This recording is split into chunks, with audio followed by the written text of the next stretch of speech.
Германия евро биримдикке кирген өлкөлөрдүн арасынан эң өнүккөн өлкө. Ички дүң продукциясы 4,2 триллион доллардан ашып, дүйнөдө 4-чү орунда турат. Мамлекет өзүнүн натыйжалуулугу, инновациялары жана жашоонун жогорку деңгээли менен белгилөө. Бул аны чет өлкөлүк инвестициялар үчүн жагымдуу кылат.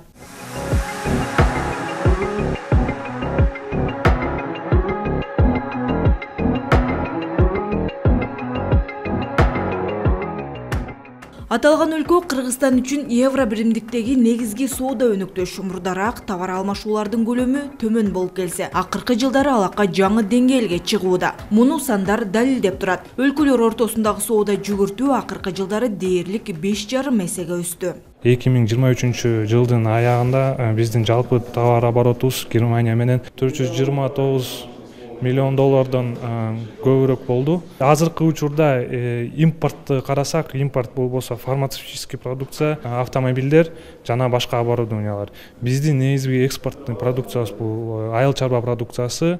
Эми алака мындан да артат. 2022 жылдын март айында Кыргыз-Герман ишкерлер кеңеши түзүлүп, анын биринчи отуруму Бишкекте өткөн эле. Кеңештин кезектеги жыйыны Германиянын Мюнхен шаарында болду. Кыргызстандын агрардык секторунун потенциалын толук ачуу үчүн заманбап технологияларды киргизүү зарыл. Бул жагынан Германия ишенимдүү өнөктөш боло алат. Министрлер кабинетинин төрагасы белгилегендей, Германиянын агрономия, тамак аштык кайра иштетүү жана туруктуу айыл чарба тармагындагы жетишкендиктери Кыргызстан үчүн маанилүү жардам болот. Айрыкча Кыргызстан ВСП+ макамына ээ экенин эске алганда бир топ мүмкүнчүлүктөрдү ачат. Чтобы реализовать весь потенциал аграрного сектора, нам необходимо активное внедрение современных технологий и методов. Агрардык сектордун потенциалын толук ачуу үчүн биз заманбап технологияларды жана методдорду киргизүүбүз керек жана бул багытта биз Германияны ишенимдүү өнөктөш катары көрөбүз.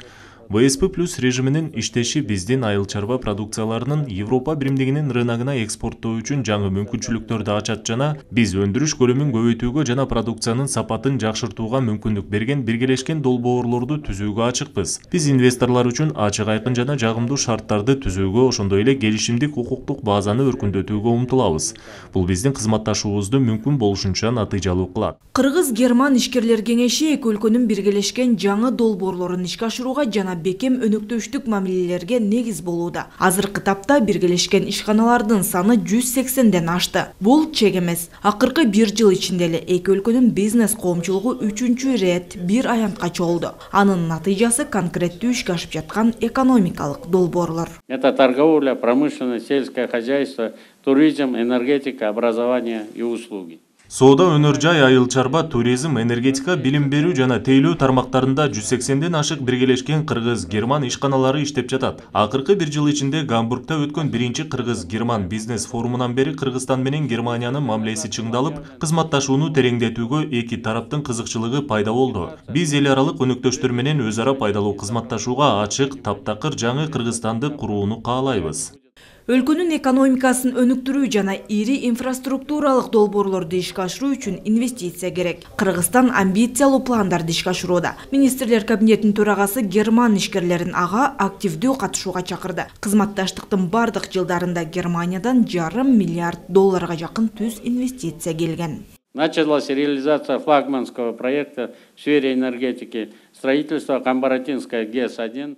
Энергетика тармагында флагман болгон Камбарата 1 ГЭСин куруу долбоору башталды. Кубаттуулугу 1860 мегаватты түзөт. Мындан тышкары жакында Кытай, Кыргызстан, Өзбекстан темир жолун куруу долбоору башталат. Бул Шанхайдан Германияга чейин жеткирүүчү эң кыска жол. Бул эки тагдырды чечүүчү долбоордун ар бирине $5 миллиард аз эмес каражат керектелет. Бул долбоорлор бир гана Кыргызстанга эмес, бүтүндөй Орто Азияга керектүү.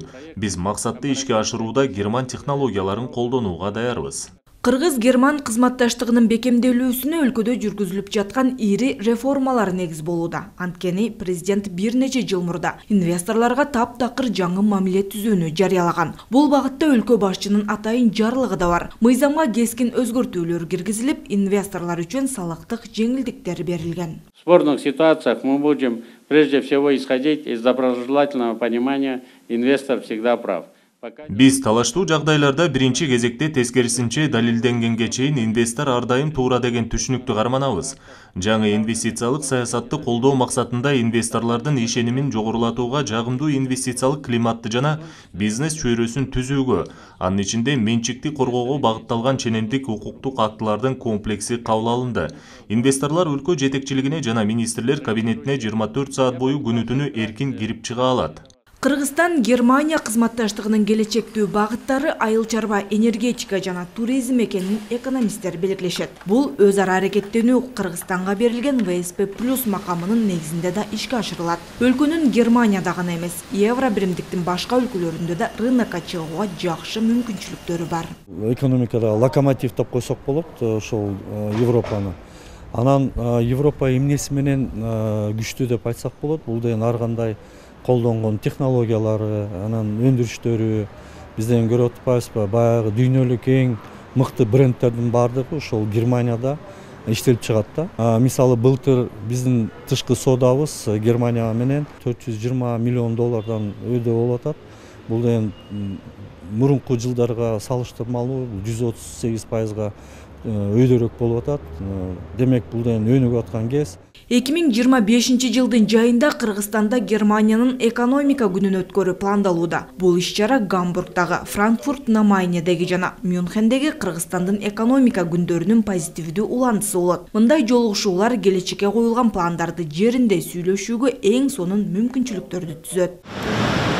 Экономикалык байланыштарды чыңдоо, билим берүү жана алдыңкы технологиялар тармагында кызматташуунун келечегин Акылбек Жапаров эки тараптуу жолугушууларда дагы талкуулады. Министрлер кабинетинин төрагасы Бавария федералдык аймагынын премьер-министри Маркус Зёдер жана парламентинин президенти Илзе Айкнер менен сүйлөшүүлөрдү өткөрдү.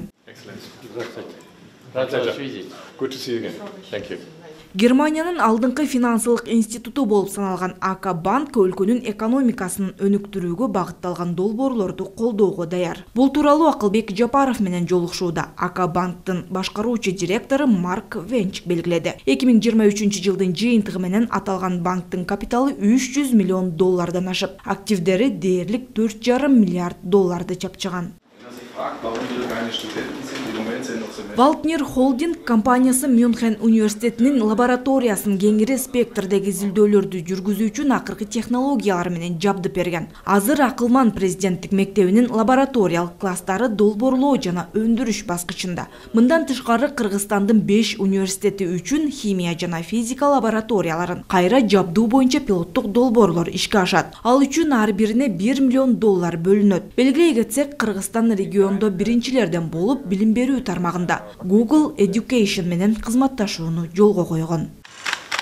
Германия Кыргызстандын көз карандысыздыгын эң алгачкы этапта биринчилерден болуп тааныган өлкөлөрдүн катарында. Эки өлкө 30 жылдан ашык туруктуу, динамикалуу өнүгүп жаткан мамиледе. Акыркы жылдары кызматташтык жаңы баскычка көтөрүлдү. Ага жогорку деңгээлдеги жолугушуулар түрткү болууда. Өлкө башчы Садыр Жапаров Германиянын канцлери Олаф Шольц менен бир катар жолугушууларды өткөрүп келет. Өткөн жылы июнда Германиянын президенти Франк-Вальтер Штайнмайер расмий сапар менен келип кеткен.